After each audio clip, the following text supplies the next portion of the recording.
first started working at Jews for Judaism, I was invited to a men's group at a local synagogue. I prepared my slides, I prepared my speech, and I showed up. I gave my presentation, and an elderly gentleman came over to me and said, "Rabbi, I have to tell you something. Your presentation was terrible." That moment, I was ready to dig a little hole for myself to hide in. And I had this debate within myself. How do I answer this person? What do I say? I put so much time into this presentation. But it was my first presentation. Do I accept that difficulty, that first presentation, inexperience, inability to communicate? Or do I learn from that experience and grow from it? That day, I called Toastmasters and I enrolled. We all have challenges, we all have difficulties. But by accepting them, by recognizing them, we can learn from them. In this week's episode, we'll have a discussion about that. Hey. Becky, how are you? I'm good. Good to see you. I heard you brought a little bit of difficulty. I'm not the only one walking with heavy things, huh? We all have our challenges and we all can learn from something. Yeah, I agree. And I think it's really valuable to bring that up and to say something happened and I chose to grow from it as opposed to let it define me and buckle under the pressure of it. Right. But that's easier said than done. So I wonder how you actually did that. Like that walked through that tough moment of saying, that felt really weird and not good. And I feel like, I feel less than. How did you navigate that? So when that elderly gentleman came over to me, it crushed me. Yeah. It was like, totally like, okay, why am I doing this? Maybe this is the wrong industry. Maybe this is the wrong thing for me. And, accepting difficulty is recognizing that I'm accepting it. There's different stages. There's that pain when you have that difficulties, when you recognize the difficulty. And then accepting it is sort of, okay, I need to put it aside. I need to recognize it. I know it. Now I need to figure out exactly how to move on and get above it. And it took a little while. It took a couple days. It took some time to get over that sting of what that person said to me. But then afterwards, I used it. I used that pain to drive me to become a better speaker. It's amazing. I totally relate to that. And I think the space between the sting and actually like repairing that sting yourself and finding why that sting even happened, that sting is on us and the bruise is on us to heal. And I totally relate to that. I think it's also like that. Look, think about heartbreak. It's like for so long, for me, anytime, whether it was a relationship or something I didn't get, a job I went out for an audition that I didn't book, whatever that was, it would hurt for so long and I would let it define me. I'd be defined by all these painful experiences until I realized that they were just sent for me as an opportunity to help me to become a stronger actor, a stronger public speaker. The first time I public spoke, I think I stuttered over a couple different words and replayed them in my head a billion times. Right. And I convinced myself, I wrote an entire narrative that I was not a good public speaker. And I didn't public speak for years. And recently in the last year, I've been asked to speak. And my friends are like, "You're a good public speaker. What's wrong with you? Why are you so deluded?" And I realized I was holding on to this narrative from years ago because of a couple flubs. And you very quickly just decided, no, this isn't gonna define me. How do we get better and stronger at that? Well, most of the cure is knowing the problem and accepting it. So, when someone's sick, you go and the biggest challenge is the diagnosis.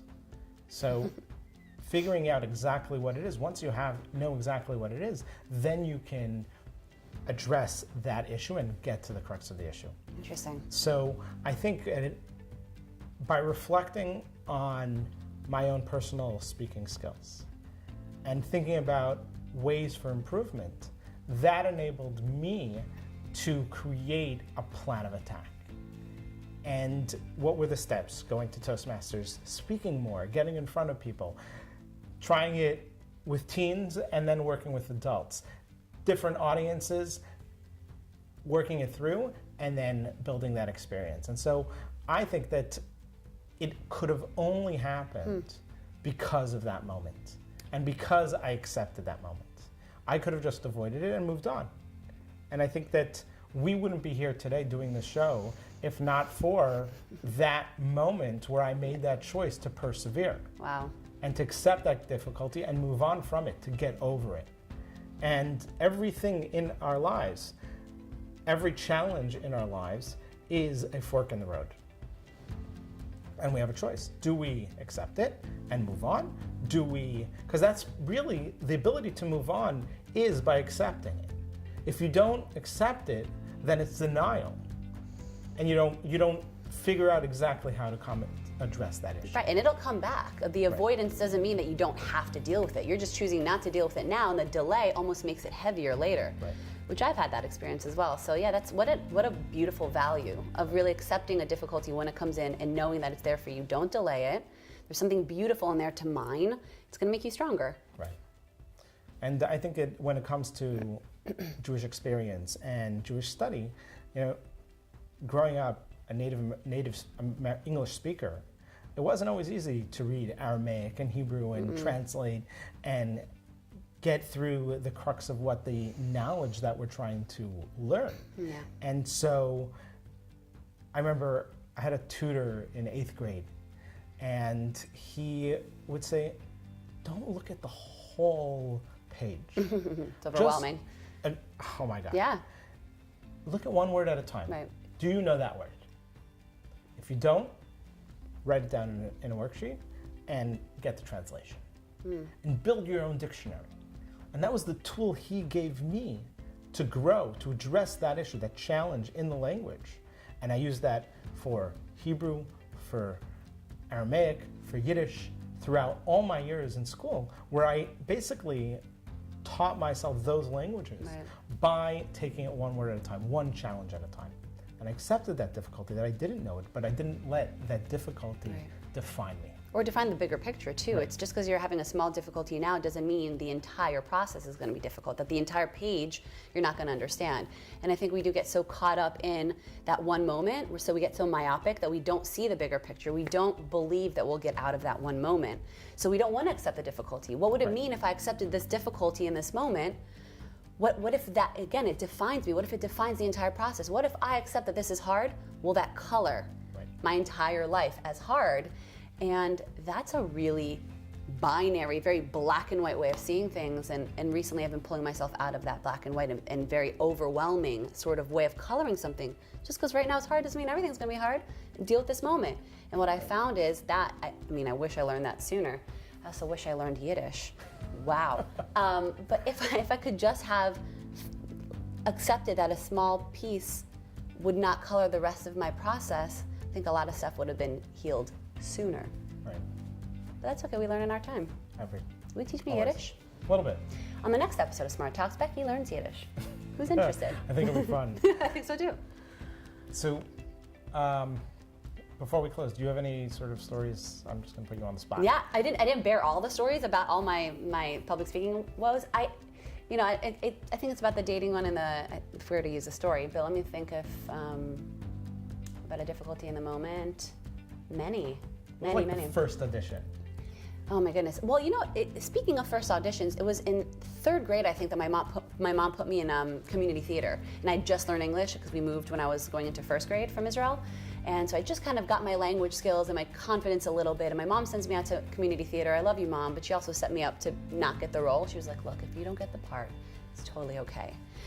and that I remember again. It's a framing of a situation, and I was terrified, and I think I sang Happy Birthday, and it was a fight or flight mode. It was debilitating, it was so scary, and I still am that girl. I think every time before I go in front of a crowd or I have to speak, or it's really vulnerable. There's a bit of like a replay of that initial jolt of shock of what it's like to put yourself out there in front of people, to maybe fail.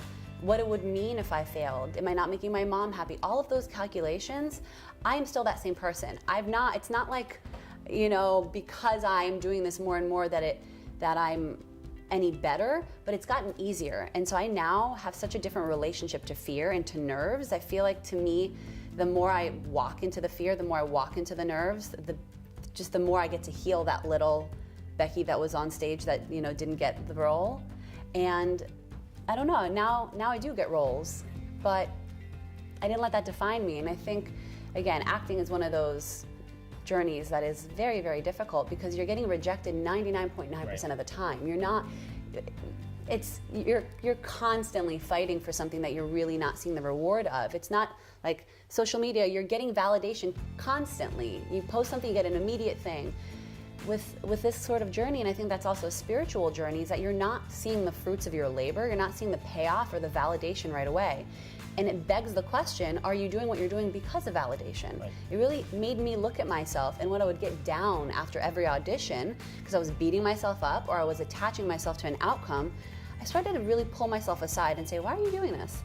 Are you in this industry to get validation, or are you in this industry because you think you have something to offer and it's something you've been imbued with, this sort of skill set of communicating something to an audience that's for the good?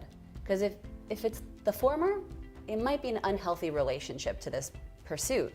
And that reframe was really healthy for me, and my life changed a bit, my health, my well-being, and my career. That's awesome. Yeah. I just want to take you back to a couple seconds ago when you said that nervousness in you. I think we can give additional interpretation of what that means, accepting your difficulties.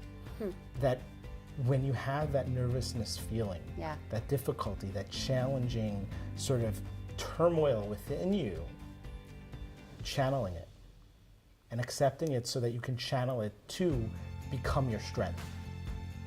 Maybe that's another interpretation of what the Mishnah Pirkei Avot is talking about. What you're saying is so big, because yesterday I was telling Erin, but yesterday I went to this healing session with this incredible somatic experiencing healer locally.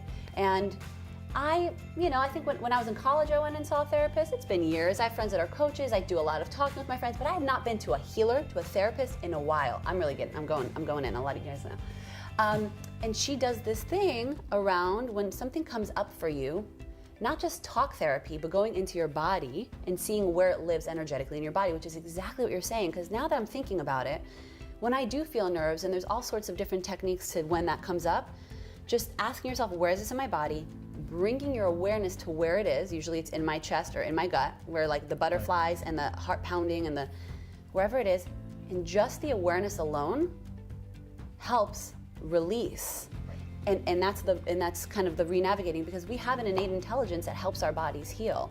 And if we do, in Jewish wisdom, we know that we posit that there is a God, there's a creator that gives us this intelligence that we have God inside of us. We don't need something from the outside to soothe us. We know from the inside that we are godly. We have the divine, we have the spark of the divine inside of us that can heal. And yesterday was a really interesting experience of doing that, where I went into the nervousness, I went into that energy that was uncomfortable, and my awareness of it, like really Hashem went in there and just things moved, and it was such an incredible way. I felt really strong after. I felt like there was this like I felt tall. Yeah. That's awesome. Yeah. So that was great. We'd love to know from you, how do you cope with your inner difficulties? How do you cope? How do you recognize your challenges and accept those things and move on from it? Yeah, I'd like to know. Awesome. Also, who's in for Yiddish class? Because I'm really serious about this. Should we this. do a Yiddish word of the week? It's a dying language. Like, we need to resuscitate this thing. My grandmother would be proud. All right, guys. Fun. See you next episode. Be well. Bye.